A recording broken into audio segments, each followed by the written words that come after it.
इन दिनों साइबर ठगी का मामला कोई नया नहीं है।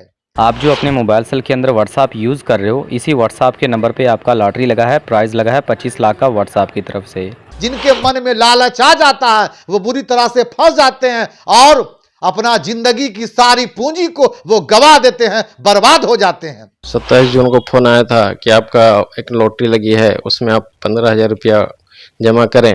मैंने जमा किया, उसके बाद बोला कि नहीं 25,000 दीजिए, मैंने 25,000 जमा किया। इसी तरह से बढ़ता चला गया। लालच बुरी बला है। लालच में पड़कर आदमी अपना सब कुछ खो देता है। ऐसा ही एक ठगी का मामला प्रकाश में आया है, जिसमें एक तेज तरार व समझदार इंसान के 13 लाख रुपए ठग लिए गए। पूरे मामले को हम एक एक कर बताएंगे कि कैसे यह पूरी घटना घटी। ज्यादा जानकारी के लिए सीधे हम आपको लेकर चलते हैं ठगी के शिकार हुए व्यक्ति के घर, जहां हमारे संवाददाता सरफराज आलम मौजूद है। इन दिनों साइबर ठगी का मामला कोई नया नहीं है। प्रायः हिंदुस्तान के अलग अलग प्रांतों और जिलों से साइबर ठगी के शिकार सामने आ रहे हैं, चाहे वो राष्ट्रीय टीवी चैनल के माध्यम से हो, अखबारों के माध्यम से हो या सोशल मीडिया के माध्यम से हो। इसकी पूरी एक तरह से बड़े पैमाने पर पूरे हिंदुस्तान में एक रैकेट चल रहा है। इसी ठगी का शिकार हुआ है लखीसराय जिले के क्यूल थाना क्षेत्र का गोड्डी गांव का एक व्यक्ति, जो साधारण व्यक्ति हैं, खाता पीता परिवार है और स्थिति यह है उनकी आज कि वे आत्मदाह करने को मजबूर हो गए। इस कदर वे साइबर ठगी के चंगुल में फंसे हैं कि वे आत्मदाह के कगार पर पहुंच गए हैं।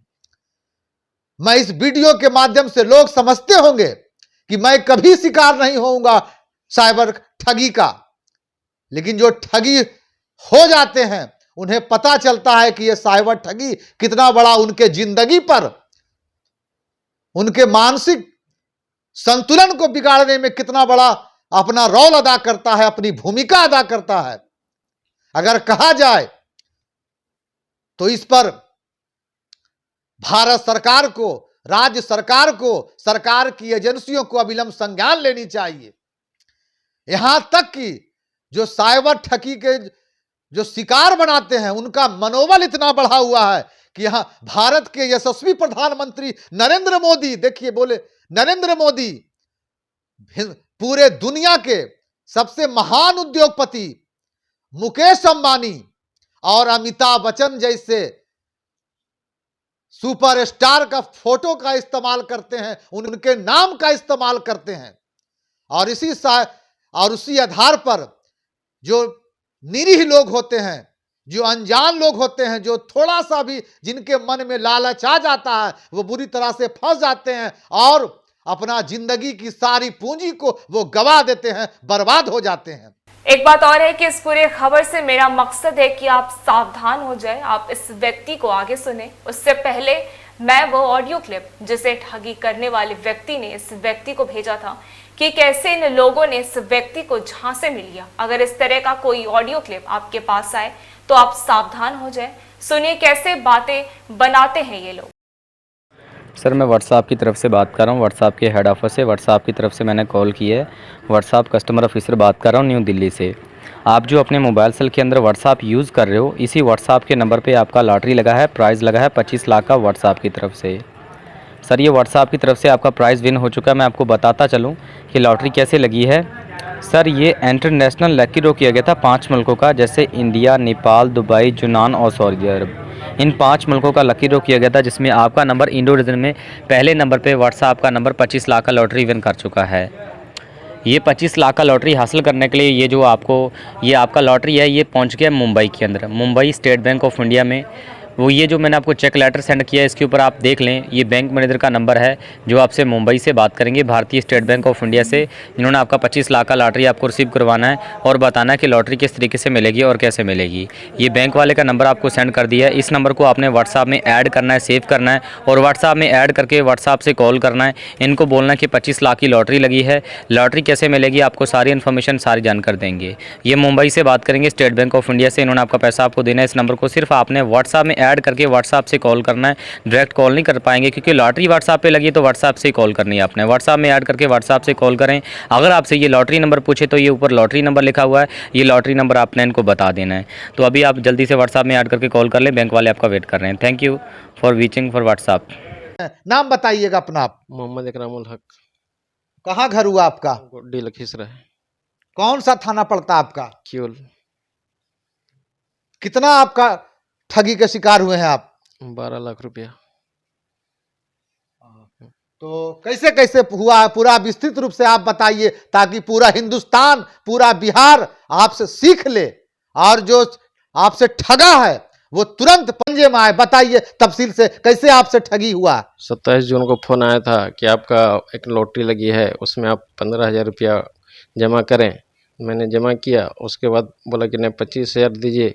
मैंने 25,000 जमा किया। इसी तरह से बढ़ता चला गया, इसीलिए बढ़ता चला गया। जब मेरा पूरा हो गया तो बोला कि से आपका इसमें नहीं आएगा, आपको हम बाई रोड मुंबई से आ रहे हैं आपके एड्रेस कलकत्ता तक आपको देने के लिए। मैं कलकत्ता में रहता हूँ, कलकत्ता आ रहा हूँ मैं देने के लिए। तो रास्ते में जो खर्च लगेगा वो तो हमको नहीं मालूम था। वो बोला कि नहीं, जो रास्ते जो खर्च लगेगा वो आपको देना पड़ेगा। तो हमको नहीं पता था, लेकिन जब रास्ते से निकला तो बोला एक रास्ते का खर्च बताया कि 71,000 रुपया आप दीजिएगा और बाकी जो है मेरा कंपनी उठाएगी।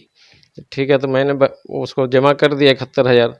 उसके बाद फिर चले तो बोला कोटक एक जगह आया, वहाँ पे आया तो वहाँ पे पकड़ा गया। तो बोला कि नहीं, इसमें आपको 3% जो मेरे लिए ला रहा था, बोला 90 लाख रुपया आपका है। 25 लाख का लॉटरी है और 65,000 का गाड़ी का कीमत है, तो वो 90 लाख रुपया था। तो 90 लाख में बोला कि इसका जो है इंटरेस्ट आपको देना पड़ेगा। 3% के हिसाब से वहाँ चार्ज किया, तो 1,80,000 रुपया हुआ था। तो 1,80,000 में बोला कि होटल खर्च आपको देना पड़ेगा। तो होटल खर्च 30,000 रुपया वहाँ से मांगा, तो 2,10,000 रुपया वहाँ ये हमसे लिया। 25 लाख रुपए और 65 लाख की गाड़ी का लालच देकर 13 लाख रुपए की ठगी हुई है। और यह एक दिन में नहीं बल्कि ठगी साल भर से पैसे ठगता रहा। डील के मुताबिक लॉटरी में जीते रकम के टैक्स चुकाने के नाम पर 75,000 जमा कराए गए। फिर आने जाने के खर्च के नाम पर 28,000 रुपए जमा कराए गए। फिर आने के क्रम में सीबीआई रेड की कहानी गढ़ी गई। व्हाट्सएप पर रुपयों के बंडल की फोटो, साथ में फिल्म का सीन जिसमें रोड पर कुछ पुलिसकर्मी नजर आ रहे हैं, जिसका फोटो भेजा गया। गौर करने वाली बात यह है कि जिस रुपए का फोटो भेजा गया वह रुपए तो बहुत पहले ही बंद हो चुका था। फिर भी धोखे खाने वाला व्यक्ति समझ नहीं पाया, और तो और कहानी को जीवंत रूप देने के लिए सीबीआई रेड की फोटो भी भेजी गई और अच्छी खासी रकम अकाउंट में डलवा लिया गया। और आगे सुनिए क्या कुछ हुआ इस इंसान के साथ। उसके बाद फिर वहाँ से जब बढ़ा तो फिर आया एक जगह उड़ीसा में। वहाँ आए तो वहाँ आने के बाद वहाँ भी एक बोला सीबीआई कौन पकड़ लिया है, उसके लिए आपको इसका फाइन देना पड़ेगा। तो वहाँ फाइन मांगा 6,65,000 रुपया। तो हम बोला उतना हम नहीं दे सकेंगे, हमसे नहीं हो पाएगा, हमको रिटर्न दे दीजिए। तो लास्ट में बोले नहीं ठीक है सर, हम अपना सीबीआई से वहाँ मुंबई से बात करता हूँ। मुंबई से बात किया तो बोला ठीक है 2,65,000 रुपया अब दीजिए। तो मैंने 2 लाख तो दे दिया, 65,000 रुपया नहीं दे पाया। तो उसके बाद वहीं पर बोला सीबीआई के हाथ में है।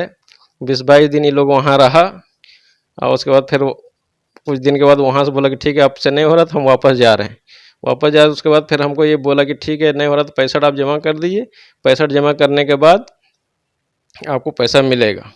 उसके बाद फिर ये कोरोना जांच में ये लोग जितने साथी थे सब कोरोना जांच में पकड़ाए। कोरोना जांच में 75,000 रुपये वहाँ का मांगा, 75,000 रुपये लगा है, प्लस होटल खर्च 1,05,000 रुपये मैंने वहाँ भरा।